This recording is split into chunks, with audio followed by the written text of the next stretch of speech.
పార్టీకి సంబంధించినటువంటి వాళ్ళు మాట్లాడితేనే బాగుంటుంది.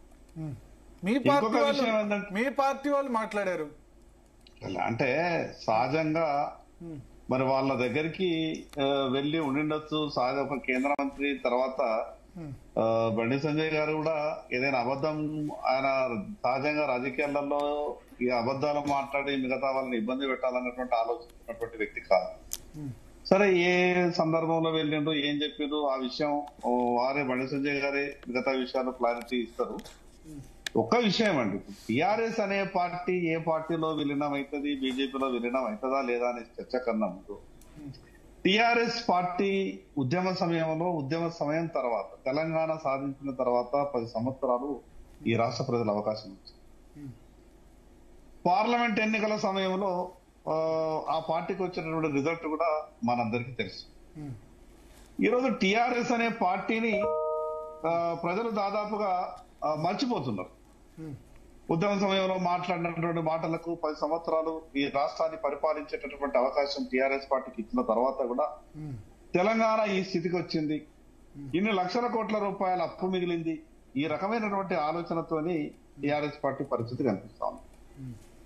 సహజంగా నాయకత్వం వహించేటటువంటి వాళ్లకు కుటుంబంలో కొన్ని సమస్యలు రావడం, తర్వాత ఆ సమస్యల వల్ల ఆ పార్టీ మనగడే కొంత ప్రశ్నార్థకం కావడం, కొన్ని రకరకాల ఇబ్బందులు ఉన్నప్పుడు సహజంగా ఇటువంటి చర్చలు జరుగుతాయి.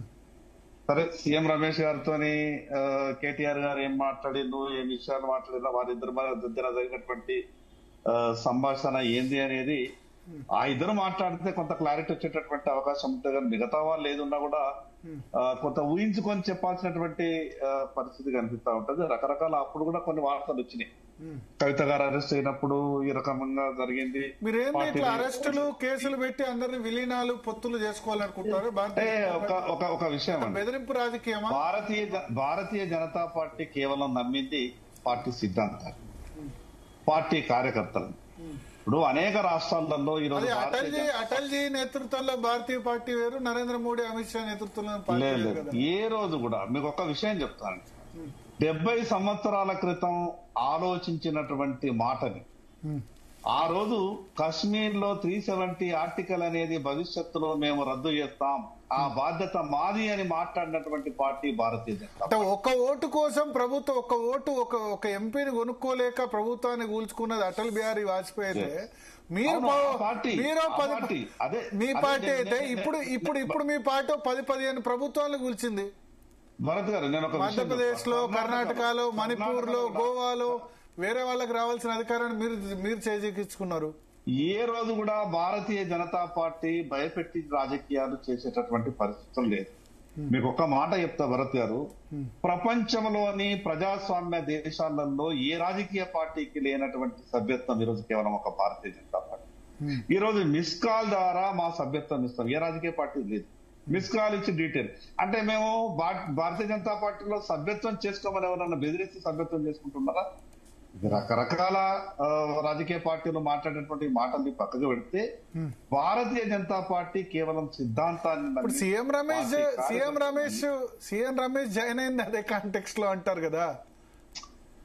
ఆయన మీద కేసులు సిబిఐ లేకపోతే ఈడీ కేసులు అదైన తర్వాతే కదా. ఒక పార్టీలో ఒక నాయకుడు ఒక పార్టీ నుంచి ఒక పార్టీలో జాయిన్ అయినంత మాత్రాన వాళ్ళకి ఏదో భయపెట్టినట్టు సహజం. ఉదాహరణకు చెప్తా మీకు, ఒక రాజకీయ పార్టీ అధికారంలో ఉన్నప్పుడు లేదా భవిష్యత్తులో అధికారంలోకి వచ్చే అవకాశం ఉన్నప్పుడు ఎన్ని వేధింపులైనా కూడా ఆ రాజకీయ పార్టీ నుంచి నాయకులు బయటకు రారు. ఎప్పుడైతే అధికారం భవిష్యత్తులో రాదు అని ఆ రాజకీయ పార్టీలో పనిచేసేట్టు కొందరు నాయకులకు అనిపిస్తుందో సహజంగా అధికారంలో ఉన్నటువంటి పార్టీ వైపు చూసేటువంటి ప్రయత్నాలు జరుగుతాయి. కానీ ఈ రోజు టిఆర్ఎస్ అనే పార్టీ భారతీయ జనతా పార్టీలో విలీనమై, ఇప్పుడు నాకు ఒక అనుమానం ఏమొస్తున్నది అని అంటే, ఈ రెండు కూడా కాంగ్రెస్ టిఆర్ఎస్ పార్టీలు, ఈ రెండు పార్టీలు కలిసి ఈ ప్రజా సమస్యల్ని పక్కబట్టేయాలా, ఎక్కడ కాంగ్రెస్ పార్టీకి సహకరించేటటువంటి ధోరణిలో ఈ చర్చ పెట్టాలని పెడుతున్నది అనుమానం వస్తాం. ఇప్పుడు కాంగ్రెస్ బీఆర్ఎస్ ఎందుకు సహకరిస్తుంది? ఇప్పుడు మీరు ఒక విషయం అంటారు, బీఆర్ఎస్ ఎందుకు సహకరిస్తున్నది అని మీరు ఈ రోజు మాట్లాడుతూ ఉన్నారు. కొన్ని పేపర్లలో, టీవీలలో కూడా కొన్ని వార్తలు వచ్చాయి. ఇక్కడ ఉన్నటువంటి పిల్ల కాంగ్రెస్ తెలంగాణ రాష్ట్రంలో సహకరించకుంటే తల్లి కాంగ్రెస్ ఢిల్లీలో మేనేజ్ చేస్తున్నారని కూడా రకరకాల వార్తలు వస్తాం. ఇప్పుడు మన ముఖ్యమంత్రి గారు మాట్లాడినటువంటి మాటలు అంతకుముందు ముఖ్యమంత్రి గారు ఏమన్నారు, తను ఆ రోజు మల్కాజ్గిరి పార్లమెంటు సభ్యునిగా రాష్ట్ర కాంగ్రెస్ పార్టీ అధ్యక్షునిగా మాట్లాడినటువంటి మాటలు ఒకసారి గుర్తు చేసుకుంటే అనేకమైనటువంటి వేల ఫోన్లు ట్యాప్ చేసిండ్రు, నా ఫోన్ కూడా ట్యాప్ చేసిండ్రు, ప్రత్యేకమైన ఇన్స్ట్రుమెంట్ తీసుకొచ్చి నా ఇంటి దరిదాపులలో పెట్టిందని మాట్లాడారు. మొన్న మాట్లాడినటువంటి మాటలు ముఖ్యమంత్రి గారి స్టేట్మెంట్ అయిన తర్వాత ఈ ఫోన్ ట్యాపింగ్ కూడా నీరు గారిపోతుందేమో, మరి అంతకుముందు మాట్లాడినటువంటి మాటలకు ఈ రోజు ఉన్నటువంటి మాటలకు చాలా తేడా వస్తా ఉన్నది. మరి ఎక్కడ ఢిల్లీ కాంగ్రెస్ తల్లి కాంగ్రెస్ ఏమైనా నచ్చ చెప్పిందేమో ఇక్కడ ఉన్నటువంటి తెలంగాణ కాంగ్రెస్ అనేది ఒక అనుమానం వస్తా ఉంది. ఏది ఏమైనా ఆ టిఆర్ఎస్ అనే పార్టీ విలీనం చర్చ మాత్రం ఇంకా మరి సీఎం రమేష్ గారు రకరకాల మాట్లాడిన వాస్తవాలు ఎంతో తెలివై టీవీ అన్నారు, ఫుటేజ్ అన్నారు, మిగతా విషయాలను చాలా మరి వాళ్ళు ఏం మాట్లాడినారు. ఎందుకంటే ఒకసారి బీఆర్ఎస్ వెర్షన్ తీసుకుందాం. బాల్క సుమన్ గారు జాయిన్ అయ్యారు. బాల్క సుమన్ గారు కాంటెంపరీగా సీఎం రమేష్ తో పాటు ఆయన ఎంపీ ఉన్నప్పుడు ఈయన కూడా ఎంపీ ఉండే, రాజ్యసభ ఉన్నప్పుడు లోక్సభ ఎంపీగా బిట్వీన్ 14 to 19 టర్మ్ కూడా పనిచేశారు. ఏంటి సుమన్ గారు?